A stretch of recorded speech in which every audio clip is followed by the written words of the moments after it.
Well, guys, it's been well over a month now since the Anheuser-Busch Dylan Mulvaney fiasco. Bud Light wanted to give Dylan Mulvaney a customized beer can showing the image of 365 days as a woman. Now, this is a biological male that is now identifying as a female. And there's been a whole bunch of backlash with the Bud Light Dylan Mulvaney relationship. I mean, Bud Light is panicking, guys. They're panicking because they are getting backlash like I have never seen. I mean, this boycott is in full effect and it's not letting up. Donald Trump Jr. came out and said, all right, end the boycott. I said no. And people are actually listening to me. You know, my little corner here in the internet. People listen to me. I said, no, you must continue to boycott forever. And I believe, guys, that people that used to drink Bud Light, Anheuser-Busch, I don't think they're ever coming back.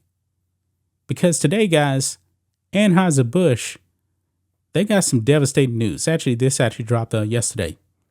This is bad, guys. I don't know if they are going to recover from this, but every single day it seems like Anheuser-Busch is getting more bad news. They can't sell their beer. People don't want it. People are actually mocking people who actually drink Bud Light. Yeah, the Bud Light reputation has been damaged, I believe, forever. If you actually have a man out there drinking Bud Light, they're looked at differently now than they were, 3 months ago.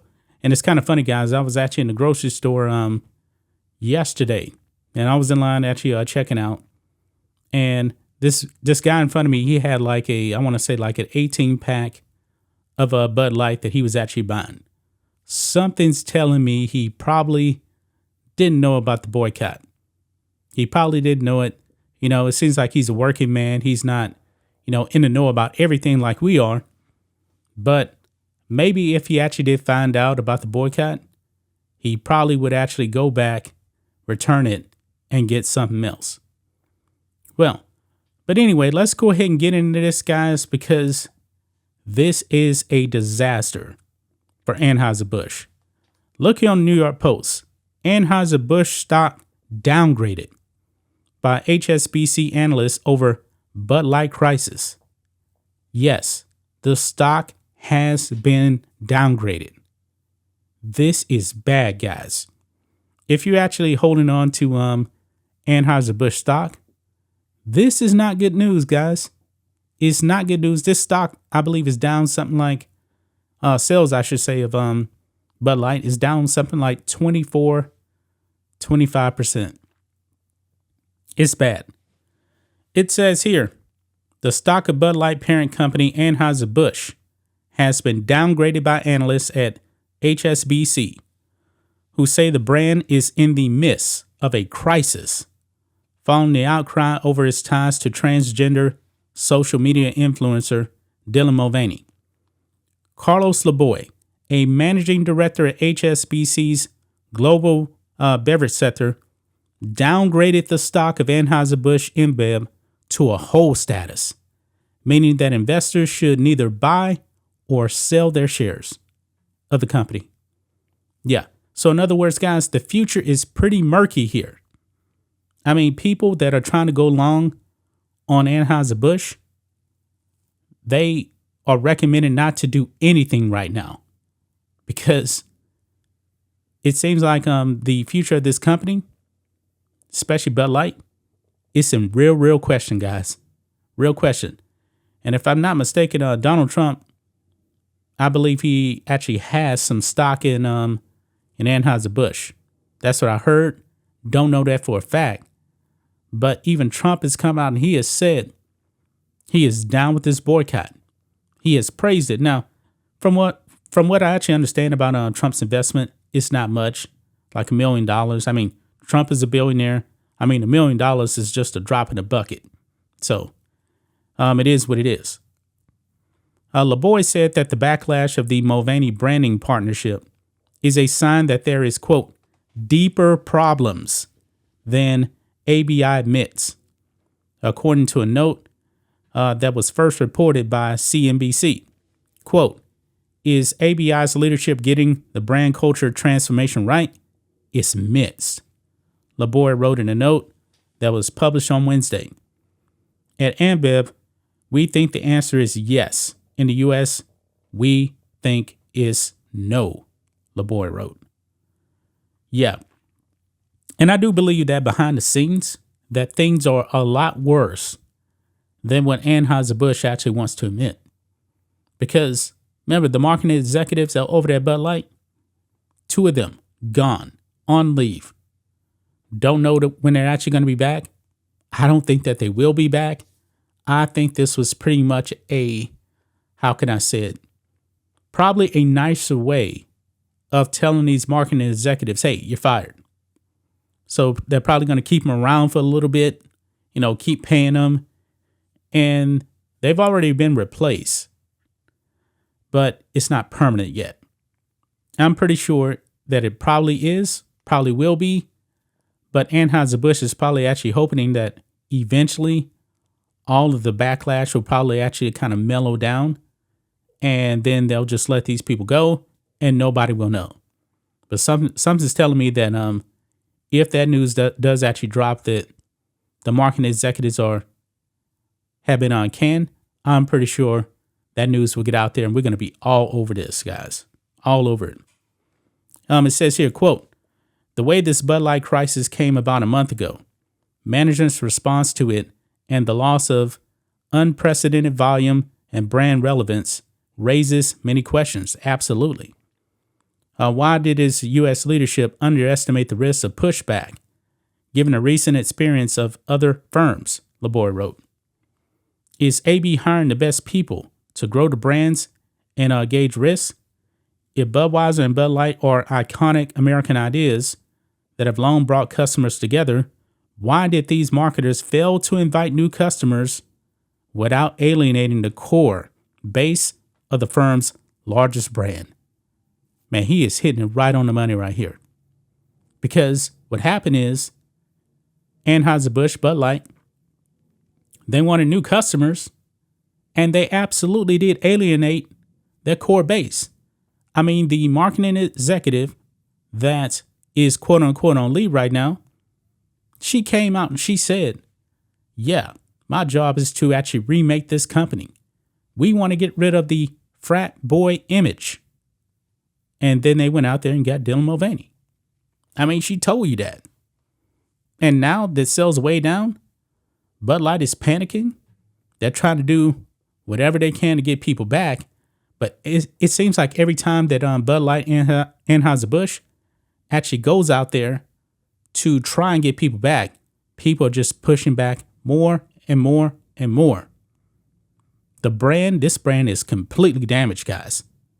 It is completely damaged. And I believe that people, probably like the guy that was in the grocery store, eventually he will even find out. Maybe it's actually going to take a little bit of time. And he'll actually learn about the boycott. And he's going to be like, what's going on? Why am I just now finding out about this? And then maybe he'll end up saying, you know what? I ain't down with this. Let me go grab another brand. Yeah, this was a complete disaster, man. AmBev is the Brazilian beer brewer, which is also owned by Anheuser-Busch InBev. InBev was an independent company that was created as a result of the 2004 merger between Brazil-based AmBev and Belgian firm Interbrew. In 2008, InBev acquired Anheuser-Busch. Those brands included Bud Light, Budweiser, Michelob, Busch, Stella Artois, and Hoegaarden. I don't think I've heard of that one. Not familiar with that one. Among others, in a cash deal worth $52 billion. LeBoy's note was written as market data shows that the beer drinkers are shunning Bud Light in increasing numbers. Nationwide retail sales of the brand were down 23.4% versus a year ago. In the week of April 29th, worse than the 21.4% decline it suffered a week earlier. according to Bump Williams Consulting and Nielsen IQ data. The controversy appears to be taking its toll on other brands within the Anheuser-Busch umbrella. And I'm pretty sure, that the other companies under Anheuser-Busch, they probably don't like it. The company's flagship Budweiser brand took an 11.4% sales hit for the week ending April 29th. And remember, it was the Budweiser commercial with the Clydesdale horses that was all patriotic and everything, and it got destroyed. It got destroyed. Nothing seems to be working for Anheuser-Busch. Now get this here. Sales of Bud's Michelob Ultra brand, the third biggest selling in the U.S. behind number 1 Bud Light and number 2 Modelo Especial, were down 4.4%, according to Bump Williams data. So the other brands definitely suffering. Quote, "It's not just a Bud Light issue," said Bump Williams, chief executive of the consultancy. "It's an Anheuser-Busch portfolio problem now." Anheuser-Busch InBev shares were down by some 1.9% during Wednesday morning's session on Wall Street. Man, every time we talk about Anheuser-Busch, down, down, down, down, and down. Anheuser-Busch InBev CEO Michael Ducaris has downplayed the impact of the backlash, saying Bud Light's U.S. sales declines in the first 3 weeks of April represented only 1% of InBev's global volumes. On April 1st, Mulvaney posted a video cracking open a Bud Light on Instagram. Showed off a can with his face on it that Bud Light sent him, one of many corporate freebies that he got and shares with millions of followers. Thing is, Dylan Mulvaney's audience is really like underage. These people can't even go out and drink. So they're not really replacing the old customers with new customers because new customers aren't even old enough to drink. Yeah. Man, this is bad, guys. This is really, really bad. Bad news if you are an investor in Anheuser-Busch. They have downgraded the stock. They want you to hold. They don't want you to do anything right now because there's a whole bunch of questions. But I believe it's pretty clear. This is a declining brand because the core customer base that buys Anheuser-Busch products has said, no, we're going elsewhere. That's why you saw Coors actually increase. There's a whole bunch of alternatives out there, guys, to just Bud Light, Anheuser-Busch, many, many more. I mean, beer can easily be replaced. Very, very easily, guys. But that's just my thoughts on this. What do you guys think of this? Black and White Network fans, let us know what you think about all this in the comments. Make sure to subscribe to the channel, and we'll catch you next time.